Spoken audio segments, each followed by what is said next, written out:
Hello everyone, I am Thalesh Shrivas from mission success classes. आप सभी का हमारे मिशन सक्सेस क्लासेस में स्वागत है। आज का जो टॉपिक हम आपके साथ में क्या करेंगे, कन्वर्सेशन करेंगे, आपके साथ में वार्तालाप करेंगे और आपको बताएंगे, वो टॉपिक है साइंस का।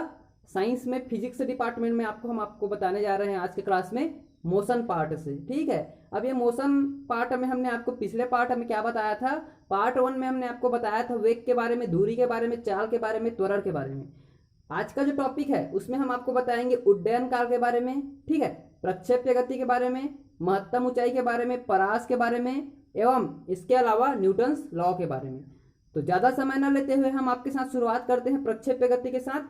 किंतु यदि हमारे चैनल में कोई नए यूजर होंगे तो उनको मैं विशेष रूप से बोलना चाहूंगा कि हमारे चैनल को लाइक, शेयर और सब्सक्राइब करना ना भूलें, क्योंकि आपको हम हमारे चैनल के माध्यम से एसीएफ, रेलवे, व्यापम एवं अन्य जो महत्वपूर्ण परीक्षाएं हैं जिसके माध्यम से आपको कोई सा भी जॉब मिल सकता है, समस्त प्रतियोगी परीक्षाओं की तैयारी करवाएंगे। इसके अलावा आपको स्पोकन की क्लासेस भी करवाएंगे, इसीलिए हमारे चैनल को लाइक, शेयर और सब्सक्राइब करना ना भूलें। ठीक है, तो चलिए शुरुआत करते हैं ज्यादा समय न लेते हुए प्रक्षेप्य गति के साथ। प्रक्षेप्य गति क्या होता है? तो जब कोई वस्तु क्षैतिज से कोण बनाते हुए ऊर्ध्वाधर तल में क्या करती है, प्रक्षेपित करती है। क्या करती है? जब कोई वस्तु क्षैतिज से कोण बनाते हुए ऊर्ध्वाधर तल में प्रक्षेपित करती है तो उसका जो पथ रहता है वो क्या हो जाता है, परवलय हो जाता है। ठीक है, जब कोई वस्तु क्षैतिज से कोण बनाते हुए ऊर्ध्वाधर तल में प्रक्षेपित की जाती है तो उसका पथ परवलय हो जाता है, और इस गति को क्या कहते हैं, वस्तु की प्रक्षेप्य गति कहते हैं। ठीक है, उसके पश्चात देखने को मिलता है हमें उड्डयन काल। उड्डयन काल क्या होता है? जब किसी वस्तु को हम ऊपर की ओर फेंकते हैं और उसके पश्चात वह नीचे की ओर आता है। ठीक है, अब वस्तु को हम ऊपर की ओर फेंक रहे हैं, गुरुत्वाकर्षण के कारण वह नीचे की ओर आ रहा है, तो वस्तु के जाने और आने में लगने वाला कुल समय, टाइम, क्या कहलाता है, उड्डयन काल कहलाता है। ठीक है, उड्डयन काल को टी से दर्शाते हैं जिसका मान होता है 2u sin थीटा अपान जी। उसके पश्चात आगे देखने को मिलता है हमें महत्तम ऊंचाई। महत्तम ऊंचाई जिसको दर्शाया जाता है h से, तो इसका मान क्या होता है, u square sine square theta upon 2g। ठीक है, अगला देखने को मिलता है हमें परास। परास क्या होता है? तो परास के बारे में मैं आपको बता देना चाहता हूं कि जो उड्डयन काल में वो वस्तु जितनी क्षैतिज दूरी तय करता है उसको परास कहते हैं। नहीं समझ में आया?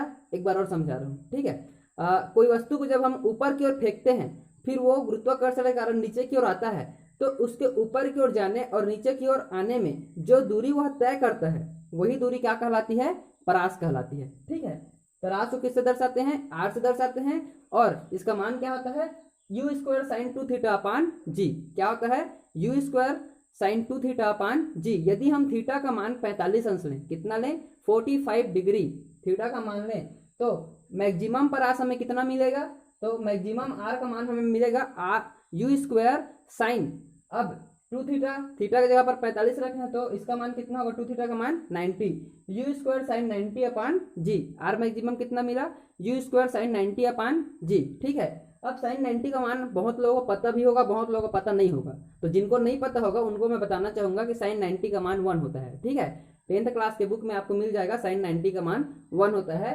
तो साइन 90 का मान हम 1 रख दिए तो यहाँ क्या हो जाएगा, आर मैक्सिमम कितना मिलेगा हमें, यू स्क्वायर अपान जी। यह होता है परास का मान। ठीक है, इस प्रकार से प्रक्षेप्य गति, उड्डयन काल, महत्तम परास, महत्तम ऊंचाई और परास के बारे में हमें देखने को मिलता है।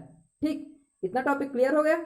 ठीक, अब इसके पश्चात में हम आगे बढ़ते हैं न्यूटन्स लॉ की तरफ। न्यूटन्स लॉ क्या होता है?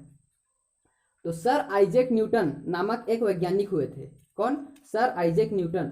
उन्होंने सन 1687 ईस्वी में क्या किया था, एक पुस्तक प्रतिपादित की थी जिसका नाम था प्रिंसिपिया। ठीक है, प्रिंसिपिया नामक एक पुस्तक प्रतिपादित की थी जिसमें उन्होंने वर्णन किया था गति के नियमों का, मोशंस लॉ के बारे में, और इन्हीं मोशंस लॉ को न्यूटन के सम्मान में क्या नाम दिया गया, न्यूटन्स लॉ दिया गया। ठीक है, इसीलिए इसे न्यूटन्स लॉ के नाम से जाना जाता है, जो कि मोशंस लॉ है। ठीक है, न्यूटन्स लॉ के नाम से जाना जाता है। उन्होंने 3 गति के नियम दिए थे, उनको एक एक करके हम डिस्क्राइब करते जाते हैं। पहला नियम क्या था?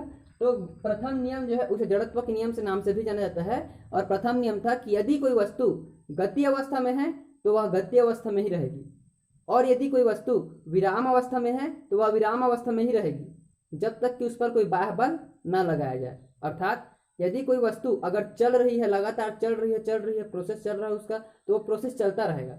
और यदि कोई वस्तु एक जगह पर टिकी हुई है, खड़ी हुई है, तो वह टिकी रहेगी, खड़ी रहेगी।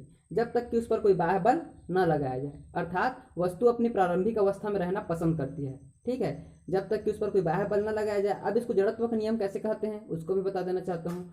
जब कोई वस्तु अपनी प्रारंभिक अवस्था में, चाहे वह गति अवस्था में भी हो सकता है, विराम अवस्था में भी हो सकता है, तो जब कोई वस्तु अपनी प्रारंभिक अवस्था में क्या करना पसंद नहीं करता है, उस पर किसी प्रकार का हस्तक्षेप करना पसंद नहीं करता है, परिवर्तन करना पसंद नहीं करता है, अर्थात अप्रवर्तनीय रहता है, स्वतः ही अप्रवर्तनीय रहता है, तो इस कंडीशन को जड़त्व कहते हैं। अर्थात जब वस्तु अपने विराम अवस्था में तो विराम अवस्था में ही है, गति अवस्था में है तो गति अवस्था में ही है, उस पर किसी भी प्रकार का कोई बल नहीं लग रहा है, तो यह कंडीशन जड़त्व कहलाता है। और जैसे ही बल लगता है तो न्यूटन के फर्स्ट लॉ बन जाता है, इसीलिए न्यूटन के फर्स्ट लॉ को जड़त्व का लॉ भी कहते हैं। ठीक है, ये समझ में आ गया।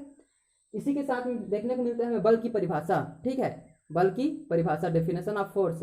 तो बल क्या होता है, तो गति का जो प्रथम नियम है, न्यूटन का प्रथम नियम है, उसी में बता दिया गया है बल क्या होता है। परंतु एक बार फिर और बता देना चाहता हूँ, बल वह बाह्य कारक है जो किसी वस्तु के प्रारंभिक अवस्था में परिवर्तन कर सकता है।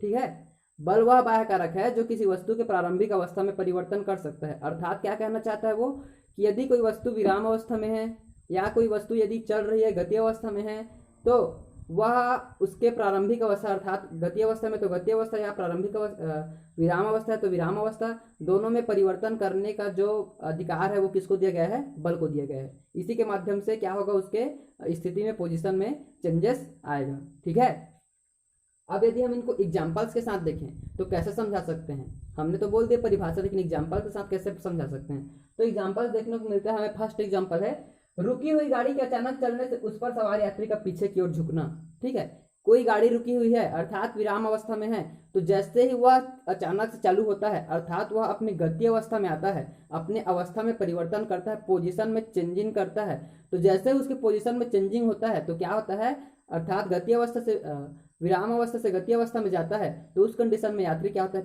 पीछे की ओर कुछ देर के लिए या कुछ क्षण के लिए झुक जाता है। ठीक है, यह एक एग्जाम्पल हो गया। दूसरा, अचानक गाड़ी रुकने पर आगे की ओर झुकना। कोई गाड़ी है जो चल रही है, गति अवस्था में है, अब वह विरामावस्था में आना चाहती है, वह गाड़ी रुकना चाहती है। तो जब गाड़ी अचानक रुकती है, चलती हुई गाड़ी अचानक से रुकती है, चलता हुआ ट्रेन अचानक से रुकता है, तो उस कंडीशन में क्या होता है, जो यात्री उस पर सवार है, बैठे हुए हैं, वो आगे की ओर कुछ पल के लिए झुक जाते हैं। ठीक है, यह हो गया एग्जाम्पल। तीसरा एग्जाम्पल, पेड़ की टहनी को हिलाने से उसमें से फल गिरने लगते हैं। अर्थात कोई पेड़ का टहनी, कोई पेड़ लगा हुआ है, कहीं पर फलदार पेड़ लगा हुआ है, जब हम उसके टहनी को जाकर हिलाते हैं, ठीक है, तो हिलाने के फलस्वरूप क्या होता है, उसमें से फल गिरने लगते हैं गुरुत्वाकर्षण नियम के कारण। और गुरुत्वाकर्षण के कारण वो नीचे की ओर गिरने लगता है, लेकिन वो गिरता है, वो फल को क्या वो फल खुद ब खुद गिर सकता था जब तक हम पेड़ की टहनी को न हिलाएं? नहीं गिर सकता था। अर्थात पेड़ की टहनी को हिलाने के कारण ही वो फल गिरा है, इसीलिए वह फर्स्ट लॉ के अंतर्गत आएगा, अपनी अवस्था में परिवर्तन किया है। अगला, कंबल पर छड़ी से मारने पर उसमें से धूल के कण निकलने लगते हैं। क्या कंबल से खुद ब खुद धूल के कण निकल जाते जब तक आप उस पर किसी भी प्रकार का बल नहीं लगाते, फोर्स नहीं लगाते? संभव था? कदापि नहीं। जब तक आप कंबल पर छड़ी से मारेंगे नहीं, तब तक उसमें से क्या नहीं होगा, धूल के कण निकलेंगे नहीं। अर्थात उसमें किसी भी प्रकार का परिवर्तन आप पोजीशन में क्या कर रहे हैं, चेंजिंग कर रहे हैं। ठीक है, तो ये फर्स्ट लॉ के अंतर्गत आएगा। ठीक, फर्स्ट लॉ सबको समझ में आ गया। अब बात करते हैं सेकेंड लॉ की। न्यूटन का जो सेकेंड लॉ है वो क्या है, तो किसी वस्तु के संवेग में परिवर्तन की दर, किसी वस्तु के संवेग में परिवर्तन की दर उस पर आरोपित बल के समानुपाती होता है। क्या होता है, किसी वस्तु के संवेग में परिवर्तन की दर उस पर आरोपित बल के समानुपाती होता है, तथा संवेग में जो परिवर्तन है वह बल की दिशा में होता है। ठीक है, संवेग में परिवर्तन बल की दिशा में होता है। यह कौन सा लॉ है, सेकेंड लॉ है। इसको और इजी वे में देखें हम, इसको और इजी वे में अगर हम देखें तो क्या बोल सकते हैं कि किसी वस्तु पर जो आरोपित बल है, किसी वस्तु पर आरोपित बल उस वस्तु के द्रव्यमान तथा उस पर उत्पन्न त्वरण दोनों के गुणनफल के बराबर होता है। क्या होता है, किसी वस्तु पर आरोपित बल उस वस्तु के द्रव्यमान तथा उस पर उत्पन्न त्वरण दोनों के गुणनफल के बराबर होता है। तो सेकेंड वाले जो नियम है उसके अकॉर्डिंग क्या होगा, F = m। यदि हम माने किसी वस्तु का बल F है, उस पर उसका द्रव्यमान m है तथा उत्पन्न त्वरण क्या है, a है। ठीक है, वस्तु का बल F, द्रव्यमान m तथा उत्पन्न त्वरण a है, तब इस कंडीशन में सेकेंड लॉ क्या होगा, F = m × a। ठीक है, और यदि हम बल को 0 के बराबर लें तब कंडीशन क्या होगा, त्वरण भी 0 हो जाएगा। अर्थात यदि कोई वस्तु जिस भी अवस्था में है अपनी प्रारंभिक अवस्था में, यदि हम उस पर किसी भी प्रकार का बल नहीं लगा रहे हैं तब क्या होगा, उसका केवल त्वरण 0 होगा, द्रव्यमान 0 नहीं होगा। क्योंकि आपको पता है कि छोटे से हल्का या छोटे से छोटा जो पत्ता रहता है, पत्ती रहती है, उसका भी कुछ ना कुछ क्या रहता है, मास रहता है, द्रव्यमान रहता है। इसीलिए हम यह नहीं बोल सकते हैं कि त्वरण इक्वल टू 0, तो इसका मतलब यह हो जाएगा कि द्रव्यमान भी 0 हो जाए। ठीक है, ऐसा पॉसिबल नहीं है। और चूंकि त्वरण को क्या ले लें, यदि हम त्वरण को 0 ले लें तो उस कंडीशन में क्या होगा कि या तो वह वस्तु, हम यह अंदाजा लगा सकते हैं, या तो वह वस्तु गत्यावस्था में चल रही है या तो विरामावस्था में टिकी हुई है, क्योंकि अभी तक हम उस पर क्या नहीं लगाए हैं, बल नहीं लगाए हैं। इतनी जानकारी प्राप्त होती है हमें सेकंड लॉ से। अब इसके बाद इसके एग्जांपल के बारे में बात करें तो एग्जांपल से हमें क्या देखने को मिलता है कि जो कराटे प्रैक्टिस करने वाले रहते हैं, ठीक है, जो कराटे के विद्यार्थी रहते हैं, वे क्या करते हैं, अपनी एक ही मार से या अपनी एक ही जोर से क्या करते हैं, ईंटों का जो पट्टी बना रहता है उस पट्टी को क्या कर सकते हैं, तोड़ सकते हैं। आप लोगों ने देखा भी होगा टीवी में, टीवी चैनल में, न्यूज वगैरह में, या सामने में भी कई लोगों ने देखा होगा, जिन लोगों ने कराटे प्रैक्टिस करने वालों को देखा है उन्होंने देखा होगा कि जो कराटे प्रैक्टिस करने वाले रहते हैं वे ईंटों की लदी हुई जो गड्डी रहती है उसको एक ही जोर से क्या कर सकते हैं, तोड़ सकते हैं। ये कौन से लॉ के अंतर्गत, सेकंड लॉ के अंतर्गत।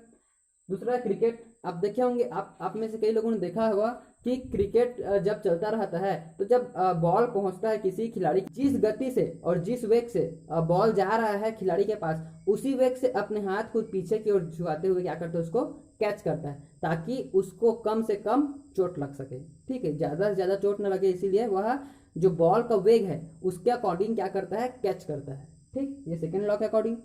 और इस पर एक और एग्जांपल देखते हैं, अधिक गहराई पर कील। अधिक गहराई पर कील मतलब समझ रहे हैं, यदि आप अधिक गहराई पर कील गाड़ना चाहते हैं, अधिक गहराई पर कील ठोकना चाहते हैं तो उसके लिए आपको बड़े हथौड़े की जरूरत पड़ेगी, छोटे हथौड़े में आपको ज़्यादा मेहनत करनी पड़ेगी। ये सेकेंड लॉ क्या। अब हम बात करें थर्ड लॉ की, तो थर्ड लॉ क्या होता है उसको देख लेते हैं। तो थर्ड लॉ होता है प्रत्येक क्रिया के बराबर विपरीत प्रतिक्रिया बल होती है। अर्थात प्रत्येक क्रिया के बराबर और विपरीत प्रतिक्रिया बल होती है। इसका मतलब क्या हो रहा है कि एक वस्तु दूसरे वस्तु पर बल लगा रही है, ठीक है, और दूसरा वस्तु भी पहले वस्तु पर उतना ही बल लगा रहा है। दोनों के बल आपस में बराबर हैं, किंतु पहला वाले का बल और दूसरे वाले का बल एक दूसरे के अपोजिट डायरेक्शन में है। अगर फर्स्ट वाला पॉजिटिव वे में जा रहा है तो सेकेंड वाला नेगेटिव वे में आ रहा है।